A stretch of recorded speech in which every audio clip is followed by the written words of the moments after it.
In this video, we're exploring the Jordan Valley in Israel.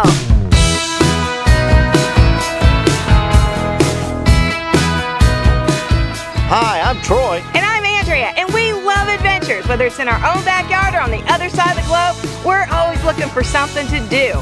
We love to ride bikes, we do bike reviews, foodie adventures, all kinds of stuff. We just love to have fun. And in this series of videos, we want to take you along on a big adventure. We are in Israel and Rome for 2 weeks, and we are so excited and can't wait to take you along.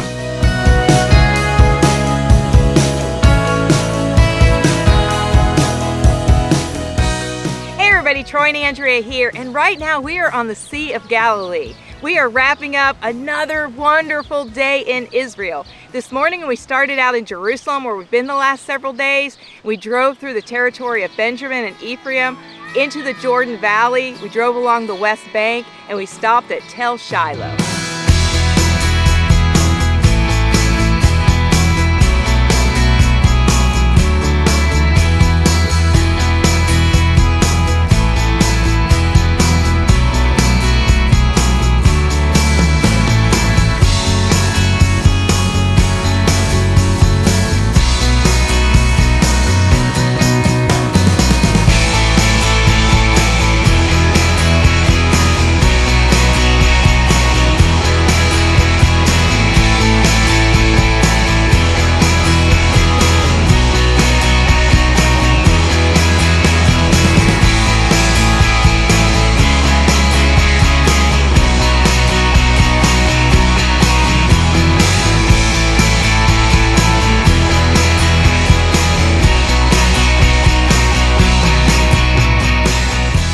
All right, just to give you some context of what it is that we're doing here at ancient Shiloh, this is the place where the tabernacle was set up. And so it's here that once the Israelites came out of the wandering, that they came to this place and set up the tabernacle. So this is the place that you read about in scripture for people like Eli, Elkanah, Hannah, and others are here in this area. There's all kinds of sites that are here, archaeological sites as well as old Byzantine churches and different things to see that takes us all the way back to whenever the tabernacle was located here. There's 3 or 4 different proposed spots of where they think the tabernacle was located, but either way you're in the area where the Israelites would have come and set up for that place of worship.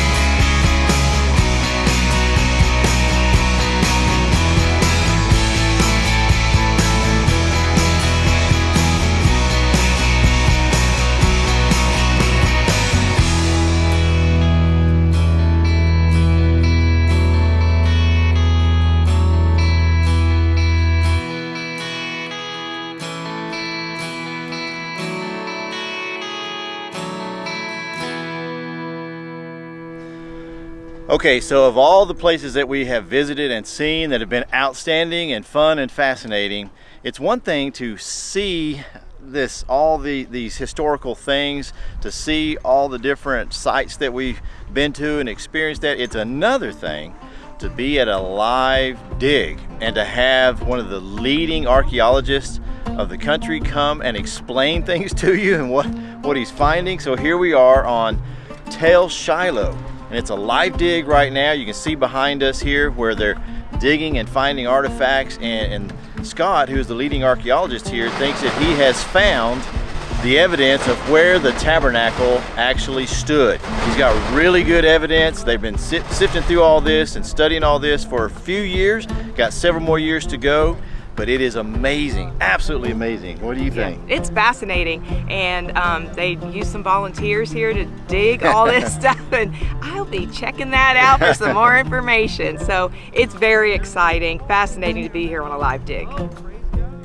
Now, some of you are wondering if you are either too young or too old to participate in an archaeological dig. Someone asked me this morning, am I too old? My answer was I prefer older volunteers. they're already accustomed to pain and suffering, so they tend to do very well on the dig, all right? So keep that in mind. We've got, I think this year, 77 is our oldest and the 10-year-old is our youngest. So, you know, it's a beautiful thing to see. Dr. Stripling is currently overseeing excavations on Tel Shiloh, but the first soundings were made 100 years ago in 1922, and extensive excavations were done by Israel Finkelstein from 81 to 1984.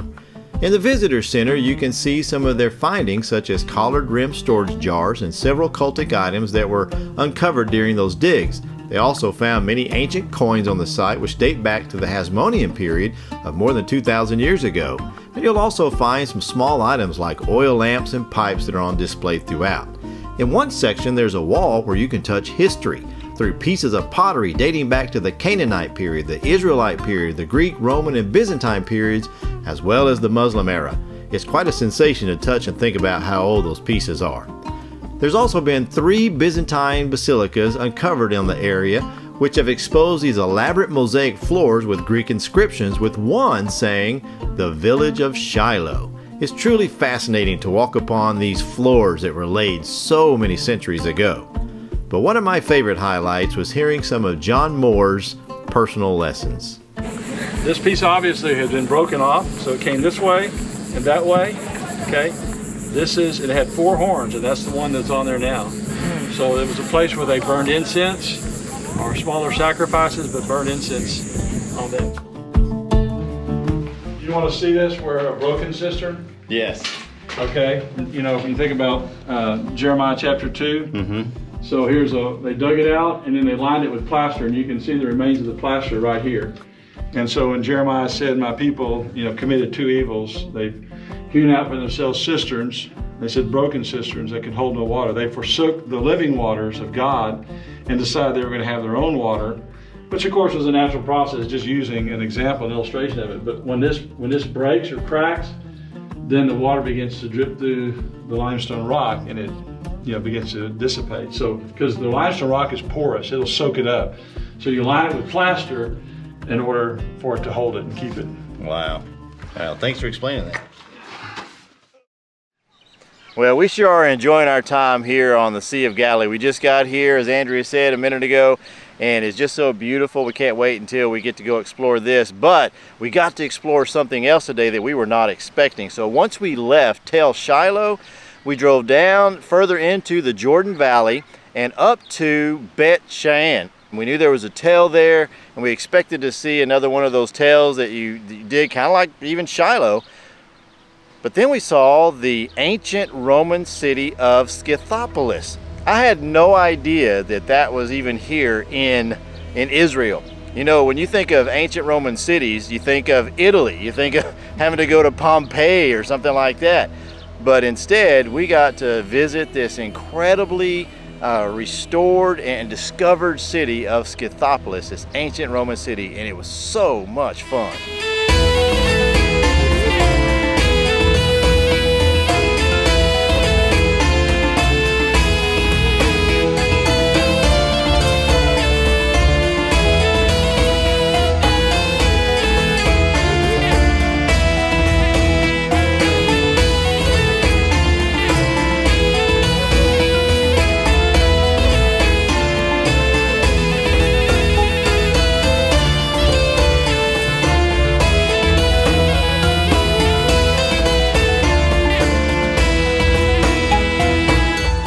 Well, here's another absolutely incredible site here in Israel that I had no idea existed, in the fact that this is an ancient Roman city. This is the Roman city of Scythopolis, which is one of the cities mentioned in the Bible, part of the Decapolis.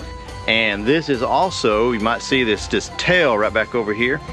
This is She'An. This is the place where King Saul was being pursued by the Philistines, and instead of surrendering to the Philistines, he decided to fall upon his sword, take his own life, and it was here that his body was hung up.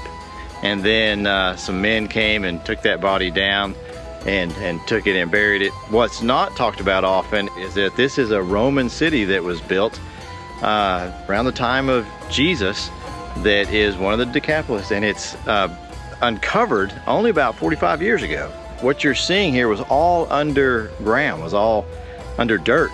And so here you have this city that has a main colonnade, as you can see right over my shoulder here, as well as an amphitheater. It has a bathhouse and all these different things that are just absolutely amazing. So let's go check it out. Let's go explore a little bit.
All right, so they found 1,299 columns laying down after when they discovered this area after the earthquake. There was only one that was still standing.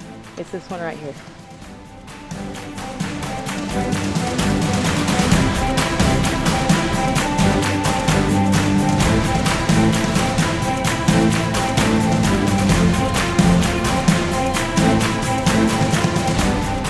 Now this is one of the things that gets me very emotional, to walk upon pavement stones that have been here for 2,000 years or over 1,500 years or more, and just walk down these ancient steps looking out over this ancient city, but to walk in the place where many people walked before who have long since gone.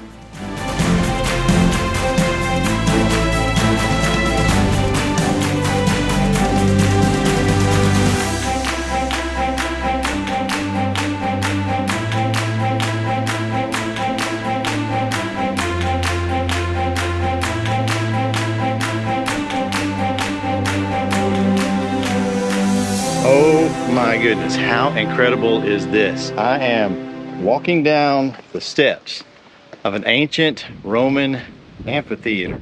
These steps that are still here, these pedestals where people would sit and watch the theater, is just amazing. And it's as if we were in a Coliseum or something in the United States. I mean, this is the same idea, but here these steps are some 2,000 years old.